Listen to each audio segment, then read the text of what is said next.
So Warhammer is a massively multiplayer online game, and you are the executive director, and you're the creative director for the game. Something like that. So, executive producer. Executive producer. So what is it that an executive producer and creative director do for a game this huge? Wow. So my job is to own the overall vision of the game, to understand all of the different pieces, the ins and outs of how it all works, and make sure that the way that we want it to play is the way that it actually plays, like when we ship the game.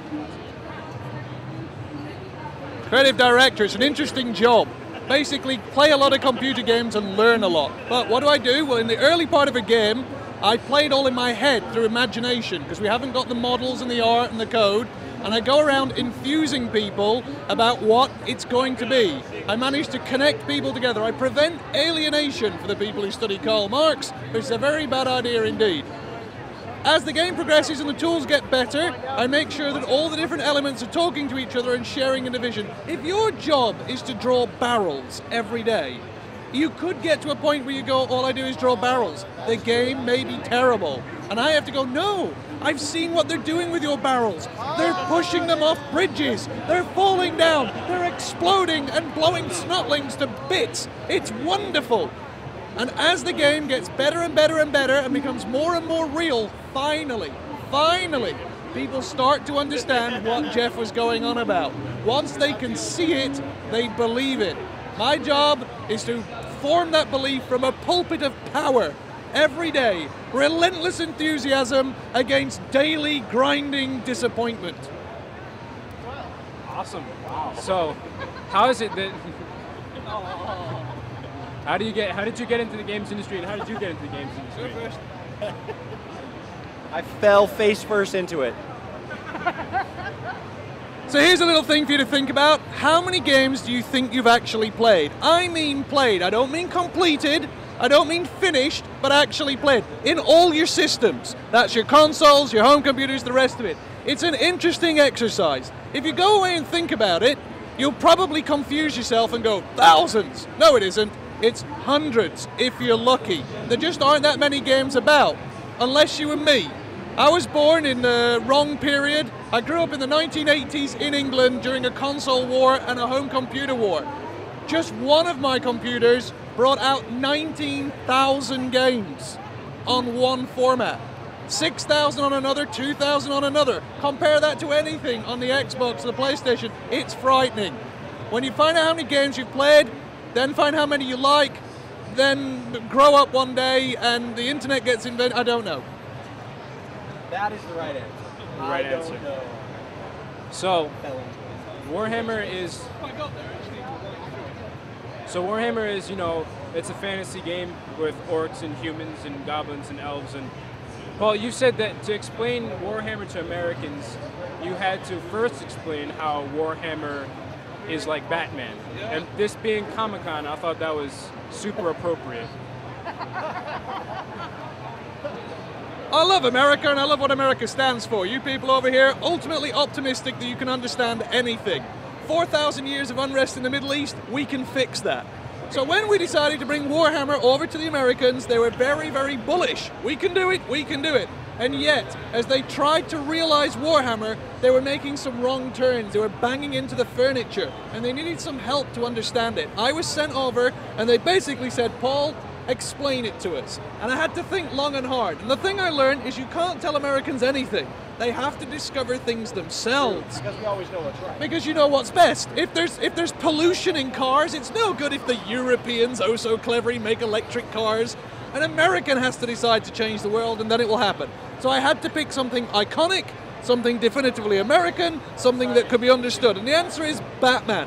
Now look, Batman is not a defined idea. If you say to someone, how tall is Batman? They go, I don't know, he's about, what color are his eyes? How big are the ears? What does the Batmobile actually look like? The details are a bit fuzzy, but you know the basics. Lives in Gotham, his parents died, he has a cape, there's a Joker, there's lots of wonderful toys, he fights crime. That never changes, ever. No matter if he's in Lego with a yellow face and little claws, whether he's a bendy toy, whether he's a camp TV series, a gritty comic, a crazy comic drawn with crayons. Batman's basic core ideas remain the same, and that's why he is powerful as an idea, as something to look up to, as a striker of justice and revenge.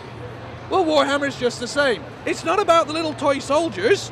It's actually about the concept of chaos, of magic, of humanity, of comedy. It's about endless conflict. It's about the Empire. And as long as you understand that the ideas behind Warhammer can be mutated and altered, as long as they're fit for purpose. If you're going to make a great RVR MMO, and we did, then you make the greatest RVR MMO that you can make with Warhammer, which is just what we did. Think of it as the Christopher Nolan director's cut of RVR MMOs. Warhammer is Batman. Awesome. How do you get a team of hundreds, literally hundreds of people to come together and like unify on one creative vision? So we have really good leadership. We break down the teams in specific ways. We have people like Paul who help me to drive exactly what needs to happen on a daily basis to make sure that vision matches reality. We very carefully expand and change our team to meet whatever needs happen to be going on during any given milestone. A 2x4 plank of wood, and rooms that have got silent sound silencing and something to mop up blood. How do you take criticism for a game that's so huge? Do you say, well, that's not my fault? Or do you say, oh, I'm so sad that these people don't like my game? Number one, everything's my fault, it's my game. So we never avoid that.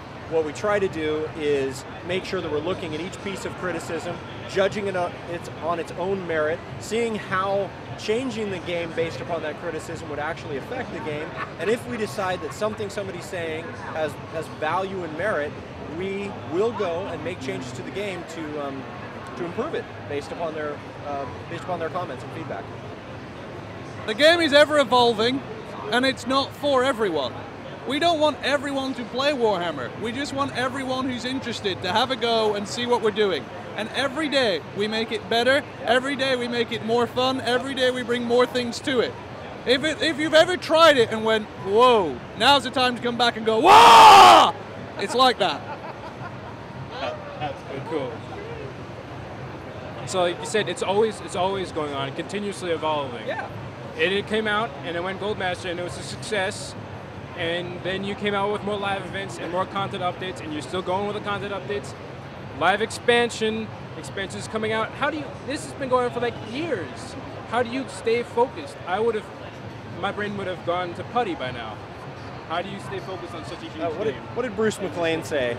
Bruce McLean said, when the times are tough, the forces either wear you down or buff you up.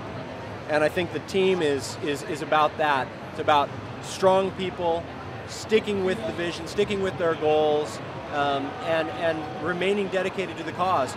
And if you think the last we've been on this project for 3.5 years almost, we're going to keep going and going and going. Ask us that question 10 years from now. What he said.